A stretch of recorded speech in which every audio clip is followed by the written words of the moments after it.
ಧಾರವಾಡ ಜಿಲ್ಲಾಧಿಕಾರಿ ಕಚೇರಿಯ ಮುಂದೆ ಆಶಾ ಕಾರ್ಯಕರ್ತೆಯರ ಅಹೋರಾತ್ರಿ ಧರಣಿ. 2ನೇ ದಿನಕ್ಕೆ ಕಾಲಿಟ್ಟ ಹೋರಾಟವಿದು. ಇಡೀ ರಾತ್ರಿ ರಸ್ತೆಯಲ್ಲಿ ಮಲಗಿರುವ ಆಶಾ ಕಾರ್ಯಕರ್ತೆಯರು ಕೊರೆಯುವ ಚಳಿ ಮಳೆ ಲೆಕ್ಕಿಸದೆ ಹೀಗೆ ಮಲಗಿರುವ ದೃಶ್ಯವಿದು.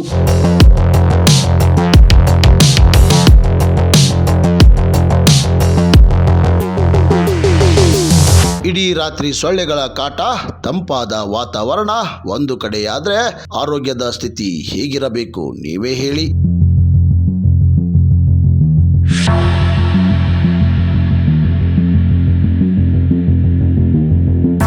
ನಡು ಬೀದಿಯಲ್ಲಿ ಕುಳಿತು ಹೀಗೆ ಊಟ ಮಾಡುತ್ತಿರುವ ಆಶಾ ಕಾರ್ಯಕರ್ತೆಯರು ತಮ್ಮ ವಿವಿಧ ಬೇಡಿಕೆಗಳಿಗೆ ಪಟ್ಟು ಬಿಡದ ಕಾರ್ಯಕರ್ತೆಯರು.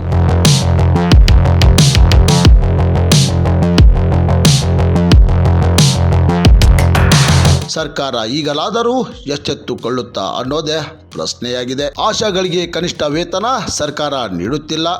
ಆಶಾಗಳಿಗೆ ಮಾತ್ರ 10,000 ಕೊಡಲು ಯೋಗ್ಯತೆ ಇಲ್ಲ. ನಮ್ಮ ಬೇಡಿಕೆಗಳನ್ನು ಈಡೇರಿಸದಿದ್ದರೆ ರಾಜ್ಯದ 40,000 ಆಶಾ ಕಾರ್ಯಕರ್ತೆಯರು ಮತ್ತೆ ಹೋರಾಟ ಮಾಡುತ್ತೇವೆ ಎಂದು ಜಿಲ್ಲಾ ಅಧ್ಯಕ್ಷರಾದ ಭುವನ ಬಳ್ಳಾರಿ ಸರ್ಕಾರಕ್ಕೆ ಎಚ್ಚರಿಕೆ ನೀಡಿದ್ದಾರೆ. ಕರ್ನಾಟಕ ರಾಜ್ಯ ಸಂಯುಕ್ತ ಆಶಾ ಕಾರ್ಯಕರ್ತೆಯರ ಸಂಘಟನೆಯಿಂದ 31 ಜಿಲ್ಲೆಗಳಲ್ಲಿ ಕೂಡ ಜಿಲ್ಲಾ ಕೇಂದ್ರಗಳಲ್ಲಿ ಡಿಸಿ ಆಫೀಸ್ ಮುಂದೆ ಹೋರಾಟನ ಕೈಗೆತ್ತಿಕೊಂಡಿವಿ. ಸರ್ಕಾರ ನೀವು ಅವಾಗಲೇ ನಮ್ಮವ್ರು ಹೇಳಿದ್ರು, ಜನವರಿನಲ್ಲಿ ಹೋರಾಟ ಮಾಡಿದ ಅಹೋರಾತ್ರಿ ಹೋರಾಟ ಮಾಡಿದ್ವಿ 4 ದಿನಗಳ ಕಾಲ.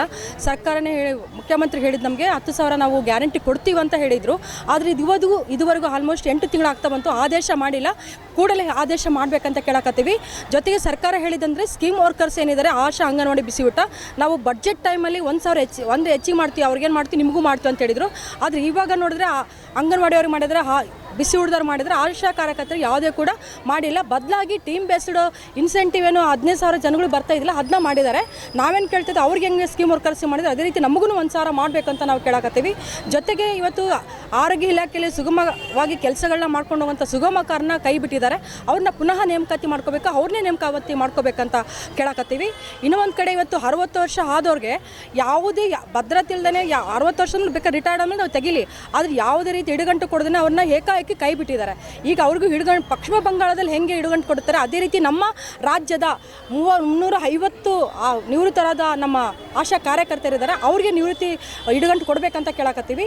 ಜೊತೆಗೇ ಇನ್ನೂ ಒಂದು ಕಡೆ ಏನು ಸರ್ಕಾರ ತಾವೇನು ಆದೇಶ ಮಾಡಬೇಕಿತ್ತು 10,000 ಗ್ಯಾರಂಟಿ ಏನು ಆದೇಶ ಮಾಡಬೇಕಿತ್ತು ಅದು ಮಾಡ್ದೇ ಬದಲಾಗಿ ಜನಸಂಖ್ಯೆ ಆಧಾರದ ಮೇಲೆ ಶಿಕ್ಷಣದ ಆಧಾರದ ಮೇಲೆ ಆಮೇಲೆ ತಕ್ಕಬದ್ಧ ಇದನ್ನ ಅಂತ ಹೇಳ್ಬಿಟ್ಟು 3 ಇದ್ರ ಮೇಲೆ ನಮ್ಮ ಆಶಾ ಕಾರ್ಯಕರ್ತನ ಕೈ ಬಿಡುವಂಥ ಯೋಚನೆ ಮಾಡಿದ್ರೆ ಅದೇ ರೀತಿ ಆರ್ಡರ್ ತಂದಿದ್ದಾರೆ.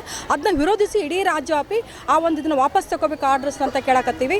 ಈ ಥರದ ಹಲವಾರು ಬೇಡಿಕೆ ಇಟ್ಕೊಂಡು ಇಡೀ ರಾಜ್ಯವ್ಯಾಪಿ ಚಳವಳಿ ಬೆಳೆಸೋ ಜೊತೆಗೆ ಈಗ ಕೇಂದ್ರ ಸರ್ಕಾರ ಬಡ್ಜೆಟ್ ಟೈಮಲ್ಲಿ ನಮ್ಮ ಆಶಾ ಕಾರ್ಯಕರ್ತರು ಕಂಟಿನ್ಯೂಸ್ ಹೋರಾಟ ಮಾಡಿದ್ಮೇಲೆ 1,500 ಎಕ್ಸ್ಟ್ರಾ ಮಾಡಿದರು.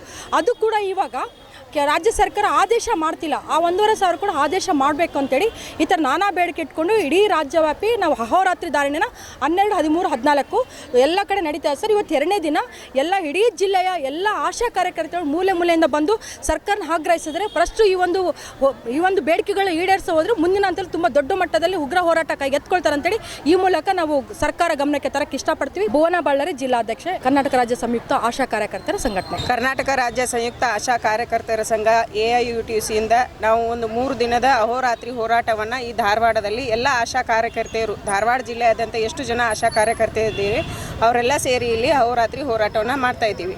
ಅಹೋರಾತ್ರಿ ಹೋರಾಟ ಮಾಡಲಿಕ್ಕೆ ಮುಖ್ಯವಾದ ಕಾರಣಗಳಂದರೆ ನಾವೇನು ಜನವರಿ 2025-26 ಬೆಂಗಳೂರೊಳಗೆ ಏನು ನಾವು 4 ದಿನದ ಅಹೋರಾತ್ರಿ ಹೋರಾಟನ ಮಾಡಿದ್ವಿ. ಅದರೊಳಗೆ ನಮಗೆ ಮಾನ್ಯ ಮುಖ್ಯಮಂತ್ರಿಗಳು ಏನು ನಮಗೆ ಭರವಸೆ ನೀಡಿದ್ರು ಅಂದರೆ 10,000 ಮುಖ್ಯ ಬೇಡಿಕೆ ಏನೈತಿ ನಮ್ದು 10,000 ಗೌರವಧನವನ್ನು ನಮಗೆ ಫಿಕ್ಸ್ ಮಾಡ್ಬೇಕಂತ ಹೇಳಿ ಕೇಳ್ಕೊಂಡಿದ್ವಿ ಅವ್ರನ್ನ.